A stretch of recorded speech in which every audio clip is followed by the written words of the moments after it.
That's tonight. A leading fertility doctor based in Bristol says IVF patients need to be made aware that expensive add-ons to treatment are frequently unnecessary. The fertility regulator says it has concerns about the sale of extras to people undergoing treatment privately. Says prospective parents might be better off buying more rounds of IVF to increase their chances of success, as Kevin Ashford now reports. Jodie Nicholson had been trying to get pregnant for 6 years before she and her husband paid £10,000 for IVF treatment. It worked after the first cycle, and 2 years ago, Nell was born. A lot of people really struggled to understand how much it became my world. That was it. I would have done anything to be a mum. You do just take for granted that when the time comes, you'll just make a baby, and then when it gets to that time, actually for a lot of people that's not the case. It's hard work. During her IVF treatment, Jodie, who's written a book about her experiences, paid an extra £800 for what's called an add-on, in her case a private chamber where her embryos were kept.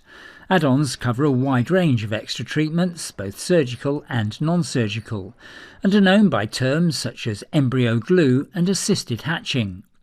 Got a very good picture here. The medical director of this Bristol fertility clinic says he doesn't believe add-ons need regulating on their own. Instead, he says they should fall under controls governing the fertility industry as a whole. Part of that should be looking at add-ons being used appropriately. And what that means is making sure that patients are aware of the potential benefits, the risks, the alternatives, but actually most importantly, the fact that in most cases nothing extra needs to be done.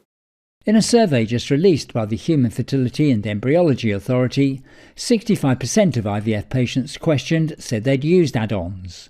Of those, just 46% said they'd felt the cost involved had been made clear, and only 33% said their clinic had explained any potential risk of the add-on. The HFEA says over the last 5 years it's been working to reduce the role of add-ons. Some of these cost a lot of money, and I know that for many people money is tight, particularly at this time of year.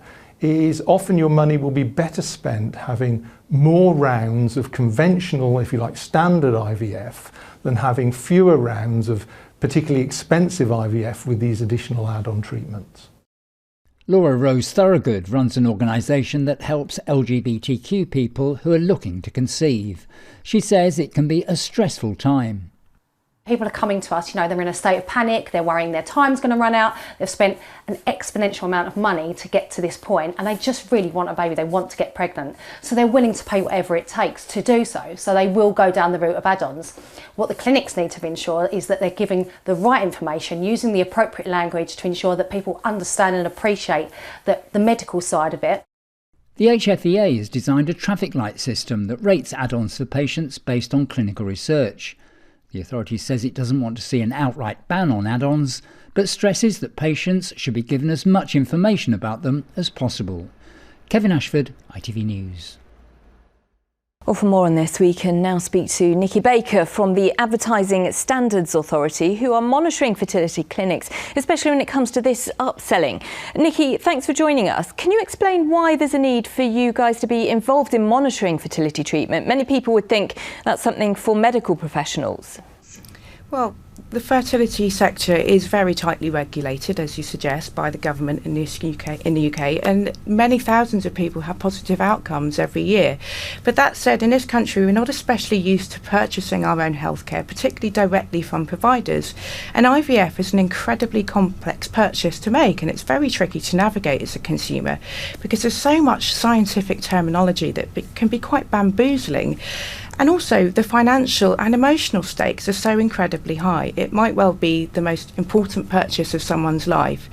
So, as the UK ad regulator, it's our job to ensure that this potentially very vulnerable group of consumers are being advertised to in a way that doesn't mislead them and treats them fairly.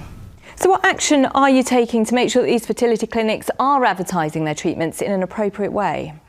Last year we issued what we call an enforcement notice to remind IVF clinics of their obligations under the UK ad rules, and that enforcement notice detailed how they should advertise their success rates, their prices and their treatment add-ons. Specifically with treatment add-ons, we told clinics to be very clear that they are indeed add-ons, they're optional extras that can cost hundreds or even thousands of pounds more, and they're not essential to every patient undergoing treatment. Right now we're proactively monitoring advertising in this sector, and we won't hesitate to ban any ads which break the rules. OK, Nikki Baker, we'll have to leave it there. Thanks for joining us this evening.